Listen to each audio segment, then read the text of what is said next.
Assalamualaikum warahmatullahi wabarakatuh. Selamat pagi Bapak dan teman-teman semuanya. Semoga Bapak dan teman-teman semuanya dalam keadaan sehat walafiat. Baiklah, di sini kami kelompok 3 akan mempresentasikan hasil diskusi kelompok kami yang beranggotakan yang pertama Faruk L. Picasso, yang kedua Dinda Adelia, yang ketiga Dava Arazak Saputra, yang keempat Sona Patricia, dan kelima Nurul Aziza. Topik dari diskusi kelompok kami yaitu tentang pengertian dan jenis partisipasi masyarakat dalam pembangunan. Assalamualaikum warahmatullahi wabarakatuh. Baiklah, saya Sona Patricia akan menjelaskan materi pertama yaitu tentang pengertian dan definisi konseptual dari partisipasi. Partisipasi ini merupakan keikutsertaan seseorang dalam kelompok sosial untuk mengambil bagian dari kegiatan masyarakat yang ada di luar dari pekerjaannya. Partisipasi juga bermakna keikutsertaan pembangunan. Partisipasi masyarakat banyak digunakan di negara maju sebagai pendekatan yang efektif pada pelaksanaan program dalam pengambilan keputusan, pelaksanaan proyek publik, dan tata kelola. Partisipasi masyarakat dalam pembangunan yang diperlukan dalam setiap tahapan pembangunan, yang dimulai dari tahap perencanaan, tahap pelaksanaan, dan tahap evaluasi. Keberhasilan suatu program pembangunan bukan hanya berdasarkan pada kemampuan pemerintahannya saja, tetapi juga berkaitan dengan partisipasi masyarakatnya dalam menjalankan program pembangunan tersebut. Namun, masalah yang muncul di kalangan masyarakat banyak yang merasa dikecewakan oleh program pembangunan sebelumnya, sehingga masyarakat cenderung curiga terhadap program pembangunan yang terbaru. Sekian dari saya.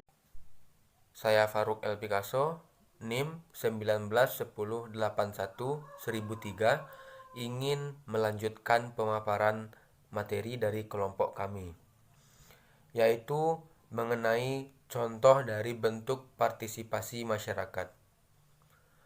Program penataan lingkungan permukiman berbasis komunitas atau yang disingkat dengan PLPBK merupakan program pemerintah pusat melalui Kementerian Pekerjaan Umum dengan melibatkan PNPM mandiri perkotaan yang bertujuan untuk mewujudkan tatanan kehidupan masyarakat yang lebih baik dan harmonis dengan lingkungan hunian yang aman, nyaman, sehat, tertib, selaras, dan lestari, serta kawasan yang memiliki nilai ekonomi yang tinggi bagi setiap masyarakat. Selanjutnya, jenis partisipasi masyarakat. Ada dua, bentuk partisipasi yang nyata dan partisipasi yang tidak nyata. Ada 4 pembagiannya. Ada itu dalam bentuk uang, harta benda, tenaga, dan keterampilan. Sedangkan untuk partisipasi tidak nyata, itu juga dibagi atas 4 dalam bentuk buah pikiran, sosial, pengambilan keputusan, dan representatif. Untuk penjelasan lebih lanjut, itu akan dijelaskan oleh rekan saya. Sekian dulu, terima kasih. Baiklah, di sini saya Dava Arazak Saputra akan membacakan materi dari berbagai bentuk partisipasi. Dari berbagai bentuk partisipasi yang telah disebutkan di atas, partisipasi dapat dikelompokkan menjadi 2 jenis, yaitu bentuk partisipasi yang diberikan dalam bentuk nyata dalam kurung memiliki wujud, dan juga bentuk partisipasi yang diberikan dalam bentuk tidak nyata. Bentuk partisipasi yang nyata misalnya uang, harta benda, tenaga, dan keterampilan. Sedangkan bentuk partisipasi yang tidak nyata adalah partisipasi buah pikiran, partisipasi sosial, pengambilan keputusan, dan partisipasi representatif. Partisipasi uang adalah bentuk partisipasi untuk memperlancar usaha-usaha bagi pencapaian kebutuhan masyarakat yang memerlukan bantuan. Partisipasi harta benda adalah partisipasi dalam bentuk menyumbang harta benda, biasanya berupa alat-alat kerja atau perkakas. Partisipasi tenaga adalah partisipasi yang diberikan dalam bentuk tenaga untuk pelaksanaan usaha-usaha yang dapat menunjang keberhasilan suatu program. Sedangkan partisipasi keterampilan yaitu memberikan dorongan melalui keterampilan yang dimilikinya kepada anggota masyarakat lain yang membutuhkannya, dengan maksud agar orang yang tersebut dapat melakukan kegiatan yang dapat meningkatkan kesejahteraan sosialnya. Partisipasi buah pikiran merupakan partisipasi berupa sumbangan ide, pendapat, atau buah pikiran konstruktif, baik untuk menyusun program maupun memperlancar dan pelaksanaan program, dan juga mewujudkannya dengan memberikan pengalaman dan pengetahuan guna mengembangkan kegiatan yang diikutinya. Partisipasi sosial diberikan oleh partisipan sebagai tanda paguyuban, misalnya arisan, menghadiri kematian, dan lainnya. Partisipasi dalam proses pengambil keputusan. Masyarakat terlibat dalam setiap diskusi atau forum dalam rangka untuk mengambil keputusan yang terkait dengan kepentingan bersama. Sedangkan partisipasi representatif dilakukan dengan cara memberikan kepercayaan atau mandat kepada wakilnya yang duduk dalam organisasi panitia. Mungkin sekian saja materi yang bisa saya dapatkan sampaikan. Jika salah mohon dimaafkan. Terima kasih. Baiklah, saya Dinda Adelia, BP 1981-2030 akan menjelaskan materi tentang jenis partisipasi menurut para ahli.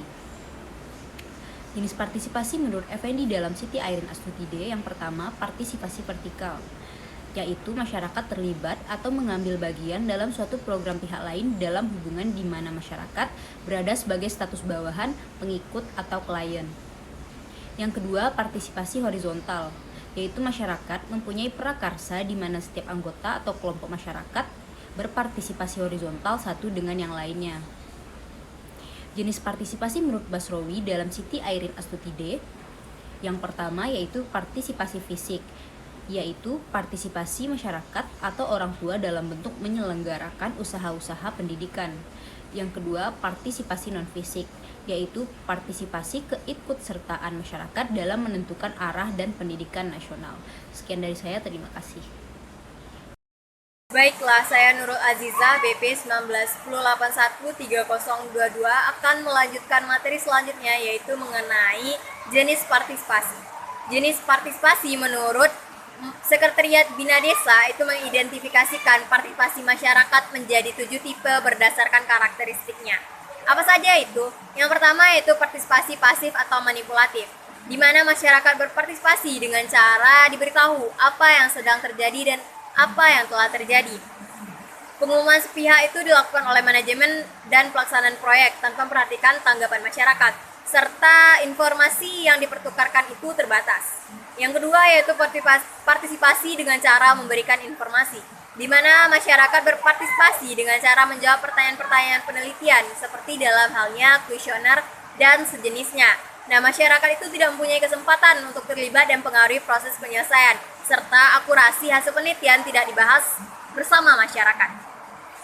Selanjutnya yaitu partisipasi melalui konsultasi, di mana masyarakat berpartisipasi dengan cara berkonsultasi. Dan orang-orang luar itu mendengarkan dan membangun pandang-pandangnya sendiri yang kemudian mendefinisikan permasalahan dan pemecahannya dengan memodifikasi tanggapan-tanggapan dari masyarakat tersebut. Lalu dalam partisipasi ini tidak ada peluang bagi pembuat keputusan bersama, dan para personel tidak berkewajiban mengajukan pandangan-pandangan masyarakat untuk ditindaklanjuti.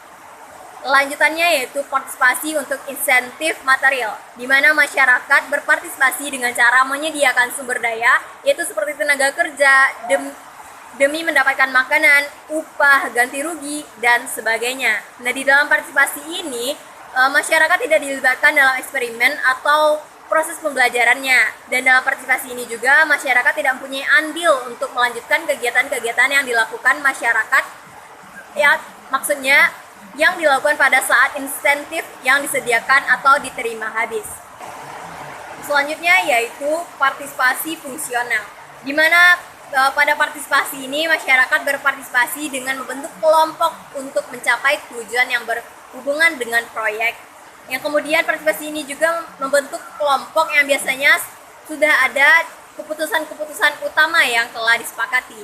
Yang pada awalnya kelompok masyarakat ini bergantung pada pihak luar, tetapi pada saatnya juga ia juga akan mampu mandiri untuk tidak bergantung pada pihak luar. Kemudian ada partisipasi interaktif, di mana masyarakat berpartisipasi dalam analisis bersama yang mengarah pada perencanaan kegiatan dan pembentukan lembaga sosial baru atau penguatan kelembagaan yang telah ada.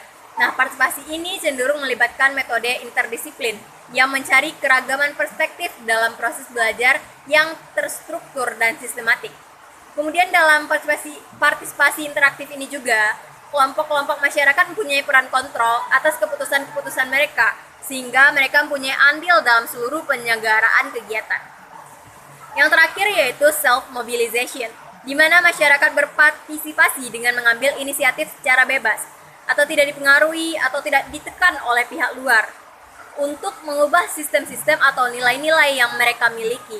Dan di dalam self-mobilization ini juga masyarakat mengembangkan kontak dengan lembaga-lembaga lain untuk mendapatkan bantuan-bantuan teknis dan sumber daya yang dibutuhkan. Dan dalam self-mobilization ini juga masyarakat memegang kendali atas pemanfaatan sumber daya yang ada. Sekian, terima kasih.